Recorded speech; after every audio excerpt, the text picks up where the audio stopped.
السلام علیکم۔ Urdu centre hub میں خوش آمدید۔ دروازہ بند ہوتے ہی مکمل تاریکی چھا گئی۔ میں نے ٹٹول کر دیوار کا سہارا لیا اور پہلی سیڑھی پر قدم رکھ دیا۔ آہستہ آہستہ احتیاط سے دوسری سیڑھی، پھر تیسری سیڑھی۔ ہر طرف گپ اندھیرا تھا۔ عجیب سی بو ہر طرف پھیلی تھی۔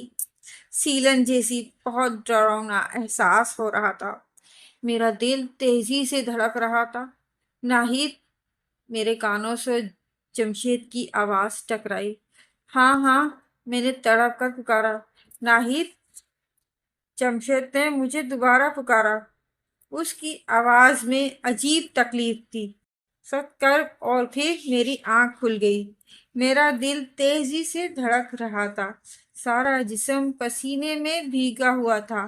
بڑی مشکل سے اپنے آپ کو گھسیٹ کر میں اٹھ کر بیٹھ گئی۔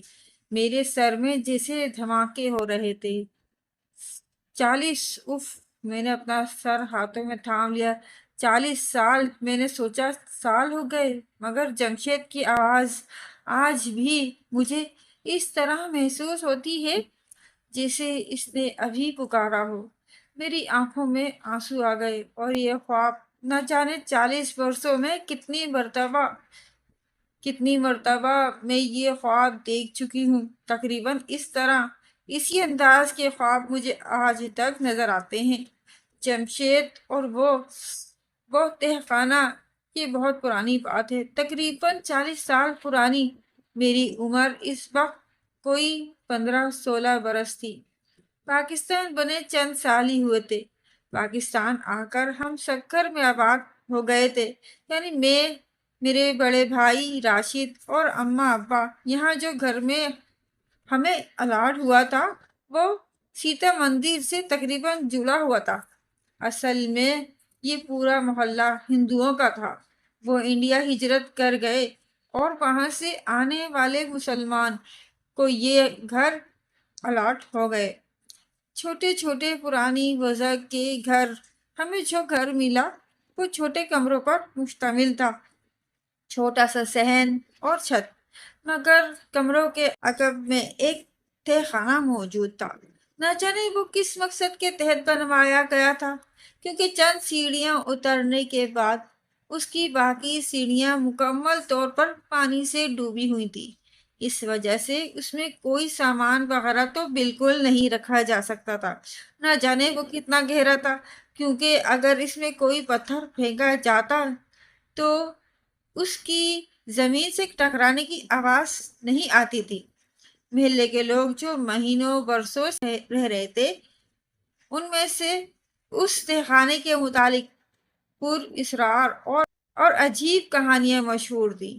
کچھ کا کہنا تھا اس تہخانے سے ایک سرنگ سیتا مندر کے اندر تک جاتی تھی، این سیتا دیوی کے مورتی کے نیچے، کیونکہ مندر کے اندر سیتا دیوی کی مورتی والا کمرہ مستقل بند رہتا تھا۔ اس کا تالا صرف بڑے پجاریوں کی زیر نگرانی ان کے خاص دنوں پر ہی کھلتا تھا۔ مستقل پانی کھڑا رہنے سے تہخانے میں ایک عجیب سی بو ہوئی تھی۔ اس گھر میں شفٹ ہوتے ہی ابا نے تہخانے کی کنڈی اچھی طرح بند کر دی تھی اور مجھے اور راشد بھائی کو سختی سے ہدایت کر دی تھی کہ ہم اس کے اندر نہ جائیں۔ راشد بھائی مجھ سے عمر میں چند برس بڑے تھے۔ شرارتوں سے ان کا دور کا بھی واسطہ نہیں تھا، مگر لڑکی ہونے کے باوجود میں بہت شرارتی تھی اور اکثر اپنی سہیلیوں کے ساتھ تہخانے کی کنڈی کھول دیتی۔ ہم اس سے اندر جاتے، مختلف تبصرے کریں اور اس کے بارے میں سنی سچی اور من گھڑت باتیں کرتے۔ اس گھر میں آنے کے 2 سال کے بعد ہماری اماں کا انتقال ہو گیا۔ وہ کچھ عرصے سے بیمار تھیں۔ ان کے انتقال کے بعد ہمارے رشتے کی پھوپھی حمیدہ ہمارے ساتھ رہنے لگی۔ ان کے زیادہ رشتے دار انڈیا میں ہی رہ گئے تھے۔ وہ بہت بوڑھی تھی، مگر جیسے تیسے گھر کا کام کر لیتی تھی۔ کیونکہ میں اس وقت بہت چھوٹی تھی اور کھانا وغیرہ بھی نہیں بنا سکتی تھی، ان کے یہاں آنے سے ابا بھی بے فکر ہو گئے اور ان کو بھی سر چھپانے کا ٹھکانہ مل گیا۔ وقت آگے بڑھنے لگا۔ میں نے 10ویں کا امتحان پاس کیا۔ تو تعلیم کا سلسلہ ختم ہو گیا، کیونکہ اس وقت وہاں لڑکیوں کو کوئی کالج میں نہیں پڑھاتا تھا اور نہ ہی تعلیم عام تھی اور نہ ہی وہاں پر کوئی لڑکیوں کا کالج تھا۔ حمیدہ پھپھو مجھ کو گھرداری سکھانے لگی۔ محلے میں میری چند ہم عمر سہیلیاں تھیں، کبھی وہ میری طرف آ جاتی اور کبھی میں ان سے ملنے چلی جاتی۔ پرانا زمانہ تھا، نہ ٹی وی تھا، نہ فلم ہی، نہ بازار کے چکر لگتے تھے۔ رسالے بھی کبھی کبھار نصیب ہوتے تھے، کسی قسم کا کوئی ٹائم پاس نہیں تھا۔ میری کوئی بہن بھی نہیں تھی، اماں کا بھی انتقال ہو چکا تھا۔ راشد بھائی ابا کے ساتھ دکان میں بیٹھتے تھے، صبح کے نکلے دوپہر کو صرف کھانے کے بعد تھوڑی دیر کو آتے، پھر نکلتے تو شام کی خبر لیتے۔ عشاء کی نماز پڑھتے ہی سو جانے کا رواج عام تھا۔ میری فطرت اور میری اٹھان اس ماحول کے سخت خلاف جا رہی تھی۔ میں جیسے جیسے بڑی ہو رہی تھی، میرے اندر جیسے پارا بھرنے لگا تھا۔ ایک پیر صحن میں ہوتا تو دوسرا چھت پر، کبھی ایک سہیلی کے گھر تو کبھی دوسری سہیلی کے۔ اکثر وہ میرے گھر میں جمع ہوتی، کیونکہ وہاں روکنے ٹوکنے والا کوئی نہ تھا۔ ابا اور راشد بھائی دکان میں ہوتے تو حمیدہ پھپھو تو بیچاری کہیں گنتی میں نہ تھیں۔ وہ اب کم سنتی تھیں اور ان کو دکھائی بھی کم دینے لگا تھا۔ ہم سہیلیاں آپس میں خوب مزے کرتی، کہانیاں سنائیں۔ اس وقت کے حساب جو چند میک اپ کی چیزیں میسر تھیں، ان سے میک اپ کیے جاتے، ریڈیو پر گانے لگتے، الٹے سیدھے ڈانس کے نام پر ہاتھ پھیرے مارے جاتے۔ اکثر ہماری گفتگو کا سلسلہ پر اسرار تہ خانہ اس سے متصل سیتا مندر پر جا نکلتا اور پھر من گھڑت باتیں کہاں سے کہاں جا نکلتی۔ میں اپنی سہیلیوں میں سب سے خوبصورت تھی، بلکہ سہیلیوں میں کیا، میں تو شاید اس وقت شہر میں ہی سب سے خوبصورت تھی۔ اس بات کا اندازہ مجھے خوب ہوتا تھا، جو مجھے دیکھتا دیکھتا ہی رہ جاتا۔ اس پر نوجوانوں میں حد سے زیادہ نڈر بھی تھی۔ شام کو تو کیا، مجھے رات میں بھی کبھی ڈر نہیں لگتا تھا۔ آرام سے اندھیری گلیوں میں سے گزرتی، اپنی سہیلیوں کے گھر چلی جاتی۔ ایسے ہی نہ جانے کیسے کس طرح جمشید سے دوستی ہو گئی۔ جمشید میری گلی میں ہی رہتا تھا، وہ راشد بھائی کا دوست، یا نہ جانے اس نے میری وجہ سے دوستی کی تھی۔ وہ اکثر ان سے ملنے آ جاتا تو ہم ایک دوسرے کو دیکھ لیتے، پھر ان کی غیر موجودگی میں آنے لگا۔ رفتہ رفتہ یہ کچی دوستی محبت میں بدل گئی۔ ہم دونوں ایک دوسرے کو بغیر چین نہ آتا تھا۔ میں نے جمشید کے متعلق کسی کو نہیں بتایا تھا، یہاں تک کہ اپنی سہیلیوں تک کو نہیں، کیونکہ اس وقت یہ پیار اور دوستی جو آج کل بالکل عام ہے، سخت برا سمجھا جاتا تھا۔ مجھے اندازہ تھا کہ میری سہیلیاں مجھے ان باتوں سے منع کریں گی یا پھر مجھ سے ملنا ہی ترک کر دیں گی، اس لیے ہم چھپ چھپ کر ملتے تھے۔ ان ملاقاتوں کے لیے میرا گھر تو آئیڈیل تھا۔ ابا اور بھائی ہوتے نہیں تھے۔ حمیدہ پھپھو کام سے فارغ ہو کر دوپہر میں اتنا لمبا سوتی کہ شام میں اٹھنا مشکل ہو جاتا۔ ایسے میں جمشید چپکے سے ہمارے گھر آ جاتا اور پھر ہم اور ہماری لمبی لمبی باتیں۔ یہ نہیں تھا کہ جمشید کوئی بد فطرت بدمعاش لڑکا تھا، وہ راشد بھائی کی طرح سیدھا سادہ شریف تھا۔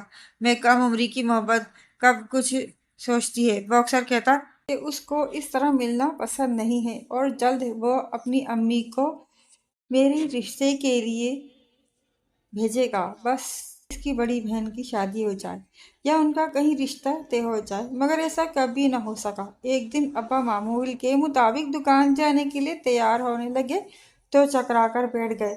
میں ان کو ناشتہ دے رہی تھی۔ کیا ہوا ابا؟ میں نے گھبرا کر پوچھا۔ آپ کی طبیعت تو ٹھیک ہے؟ کچھ نہیں بیٹا، انہوں نے جواب دیا۔ رات کو ٹھیک سے سو نہیں پایا، شاید اس کا اثر ہے۔ آپ آج دکان نہ جائیں، آرام کریں، راشد بھائی نے بھی کہا، مگر ابا نے ہماری ایک نہ سنی اور دونوں دکان چلے گئے۔ میں ان کے جانے کے بعد گھر کے کاموں میں لگ گئی۔ کچھ دیر بعد دروازے پر دستک ہوئی اور میرے اندازے کے مطابق جمشید باہر کھڑا تھا۔ دروازہ کھلتے ہی وہ اندر آ گیا۔ میں اس کو دیکھ کر خوشی سے نہال ہو گئی، کیونکہ وہ کئی دنوں سے نہیں ملا تھا اور ہماری کوئی بات نہیں ہو سکی تھی۔ حمیدہ پھپھو جب معمول کے مطابق سو چکی تھی، میں جمشید کو اپنے کمرے میں لے آئی اور ہم آہستہ آہستہ باتوں میں مشغول ہو گئے کہ اچانک تیز دستک نے مجھے چونکا دیا۔ اس وقت کون ہو سکتا ہے؟ میں جمشید کو خاموش رہنے کا اشارہ کر کے دروازے کی طرف آئی۔ کھڑکی سے جھانکتے ہی میری تو جیسے جان ہی نکل گئی۔ راشد بھائی فکر مند چہرہ لیے دروازے پر کھڑے تھے اور ابا پیچھے ٹانگے میں تقریباً لیٹے ہوئے تھے۔ یا اللہ، اب کیا کروں؟ میں گھبراہٹ سے پاگل ہو گئی۔ جلدی سے جمشید کو ساری صورتحال بتائی اور وہ بھی میری طرح ڈر گیا۔ کیا کروں؟ کوئی راستہ دوسرا موجود نہیں تھا جہاں سے جمشید کو باہر نکال دیتی۔ حالت موجود تھی کسی باؤنڈری کے بغیر۔ وہاں موجود انسان نیچے والوں کو صاف نظر آ جاتا۔ باہر سے راشد بھائی مستقل دروازہ بجا رہے تھے۔ سخت گھبراہٹ میں ایک خیال میرے ذہن میں ٹکرایا۔ کانپتے ہاتھوں سے میں نے تہہ خانے کی کنڈی کھولی۔ دیکھو بس جمشید، بس تھوڑی دیر، جیسے ہی ماحول سازگار ہوگا میں تمہیں نکال لوں گی۔ میں اپنی جلدی میں تھی کہ میں نے جمشید کے تاثرات تک نہیں دیکھے، بس اندر دھکیل کر باہر سے کنڈی لگا دی۔ وہ میں غسل خانے میں تھی۔ راشد بھائی کے پوچھنے پر میں نے بتایا۔ ابا کو کیا ہوا ہے؟ پتہ نہیں، دکان پر اچانک گر گئے، انہوں نے بتایا۔ وہ اور تانگے والا ابا کو اٹھا کر اندر لے آئے اور بستر پر لٹا دیا۔ میں حکیم صاحب کو لے کر آتا ہوں۔ وہ باہر نکل گئے۔ شکر ہے، میں تیزی سے اندر کی طرف مڑی کیا دروازے سے گلی کے دو حضرات اندر آ گئے۔ ابا کے پاس کمرے میں بیٹھ گئے۔ اف، میری سانس رک گئی۔ اب تو جمشید کو جلدی نکالنا ناممکن تھا۔ وہ سارا دن گزر گیا۔ راشد بھائی حکیم کو لے آئے، ابا کو دوا دی، پھر وہ ابا کے پاس ہی بیٹھ گئے۔ حمیدہ پھوپھا بھی اٹھ گئیں۔ پورے گھر میں چہل پہل تھی۔ در حقیقت میرے سینے میں سانس گھٹ رہی تھی۔ جس تہہ خانے میں چند منٹ نہ گزارے جا سکتے تھے، وہاں اتنے گھنٹے۔ خدا خدا کر کے شام ہو گئی، پھر رات۔ ابا کو کھانا کھلا کر سلا دیا۔ راشد بھائی سارے دن کے تھکے ہوئے بیٹھے تھے، سو گئے۔ میں نے تھوڑی دیر انتظار کیا اور پھر چپکے سے اپنے کمرے سے نکل آئی۔ میرے ہاتھ میں موم بتی تھی اور اس زمانے میں پورے گھر میں چند ہی بلب ہوتے تھے۔ تہہ خانے میں تو دن میں روشنی نہ ہوتی تھی۔ اس وقت تو تہہ خانے کا کیا عالم ہوگا؟ ان خوفناک خیالوں میں گھری میں آہستہ آہستہ تہہ خانے کی طرف بڑھ رہی تھی۔ بیچارہ خوف کے مارے بے ہوش نہ ہو گیا ہو، میں نے سوچا۔ آہستہ سے میں نے تہہ خانے کی زنگ آلود کنڈی کھولی۔ جمشید، جمشید، جلدی آؤ باہر، میں نے آواز دی، مگر میری آواز تہہ خانے کی دیواروں میں ٹکرا کر واپس آ گئی۔ جمشید، میں نے ذرا تیز پکارا۔ میں نے آگے بڑھ کر موم بتی کی روشنی میں نیچے جھانکا۔ 1 2 3 اور پھر نیچے تک ساری سیڑھیاں خالی پڑی تھیں۔ جمشید، میری آواز کانپنے لگی۔ میں ہمت کر کے سیڑھیاں اترنے لگی اور پہلی مرتبہ رات کے اس وقت اکیلی آخری سیڑھی تک چلی گئی۔ میرا پاؤں پانی سے ٹکرا گیا۔ وہاں کوئی نہیں تھا۔ تہہ خانہ بالکل خالی تھا۔ کیسے؟ کہاں؟ میرا دماغ پھٹنے لگا۔ میں نے اپنے ہاتھ سے کنڈی لگائی تھی اور پھر کھولی تو پھر جمشید! میں وہیں بیٹھ کر رونے لگی۔ تم کہاں ہو جمشید؟ آنسو میری آنکھوں سے بہہ رہے تھے۔ اوہ، میں چونک گئی۔ میں نے آنسو پوچھے۔ اگر کوئی کمرے میں آ گیا، میرا بیٹا یا بہو، تو اس وقت رونے کا کیا سبب بتاؤں گی؟ 40 سال گزر گئے۔ وہ بھیانک پراسرار واقعہ اسی طرح پوری طرح مجھے یاد ہے، مجھے اکثر تڑپاتا ہے۔ جمشید کا اس دن کے بعد کہیں کوئی پتہ نہ چلا۔ اس کی امی، اس کے گھر والے اس کی گمشدگی جیسے پاگل ہو گئے تھے۔ پاگل تو میں بھی ہو گئی تھی، مگر میں اپنا دکھ کسی سے نہیں کہہ سکتی تھی۔ اکثر گھر والوں کی عدم موجودگی میں تہہ خانے کا دروازہ کھول کر جمشید کو پکارتی، مگر کبھی کوئی جواب نہ آیا۔ ہاں، لیکن اکثر خواب میں مجھے جمشید جواب دیتا، ناہید! اس کی آواز کرب میں ڈوبی ہوتی۔ ہمیشہ اس کی آواز میں سخت تکلیف ہوتی۔ اس کی تکلیف میں ڈوبی آواز نے مجھے کبھی سکون سے نہ رہنے دیا۔ میری اس واقعے کے بعد چند سال بعد شادی ہو گئی۔ اللہ نے مجھے اولاد کی نعمت سے بھی نوازا۔ شوہر بھی بہت اچھے ملے، مگر ایک شدید کسل نے مجھے تمام عمر چین نہ لینے دیا۔